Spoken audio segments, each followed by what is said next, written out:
Welcome to Drawing Conclusions. I'm Josh. And I'm Jessica. Today we're reviewing Blade Runner 2049, starring Ryan Gosling, Harrison Ford, Jared Leto, Robin Wright, Ana de Armas, and Sylvia Hoeks. This film was directed by Denis Villeneuve. This movie takes place about 30 years after the original, with Ryan Gosling as the new Blade Runner, Agent K. During the course of his job, K stumbles upon a mystery that, if uncovered, would drastically alter society and our perceptions.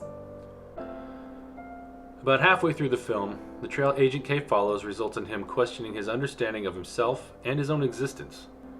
Ryan Gosling's performance in this particular scene is so nuanced and convincing that I, as the viewer, became really invested in the outcome of the story. This scene is the payoff for the first half of the film and the foundation for everything that comes after. So this scene is essentially the thematic linchpin. Speaking of themes, Blade Runner 2049 asks a lot of the same questions as the original. What does it mean to be alive? What makes us human? How do you know what is real? And the story provides more food for thought in exploring these ideas. Other themes in the movie include slavery and the nature of love. The look of this film is also really similar to the original Blade Runner, but the color palette is even darker. There's a very similar cityscape to the LA of the first film, with a lot of neon, high-rises, cluttered streets, a very borrowed future. But it also updates the designs of locations from the first movie and explores some new locations that provide a glimpse into what life is like in this universe outside of the confines of the city. It's a very believable landscape. The look of the film was really well designed and it was very visually interesting.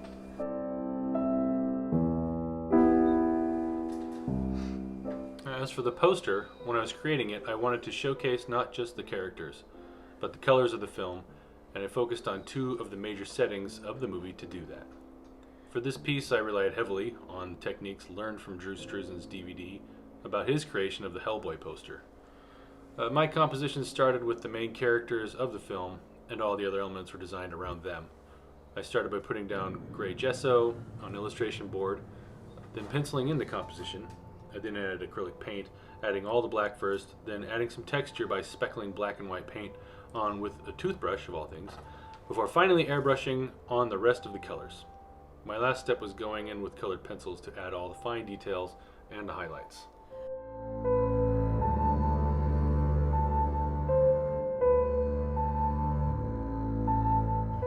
So Josh, would you recommend this movie?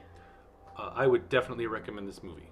If you like science fiction, mysteries, or thrillers, or if you're a fan of the original Blade Runner, I think you'll like this movie. If you haven't seen the first film, I would recommend watching it before you check out its sequel. It's an excellent movie that you should just watch anyway. However, I do not recommend seeing the movie in 3D. The lighting is too dark for the 3D to be really effective. So save yourself a few bucks and stick to the traditional 2D format. So that about wraps it up for this edition of Drawing Conclusions. Let us know in the comments what you thought of the movie. Did you have favorite parts, favorite characters? How did it compare to the original?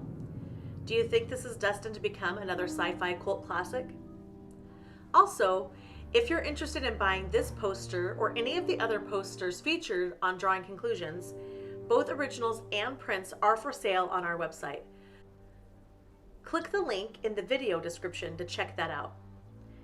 We hope you enjoyed our video for Blade Runner 2049. Make sure to subscribe so you never miss a review. And please like, comment, and share. Catch you next time.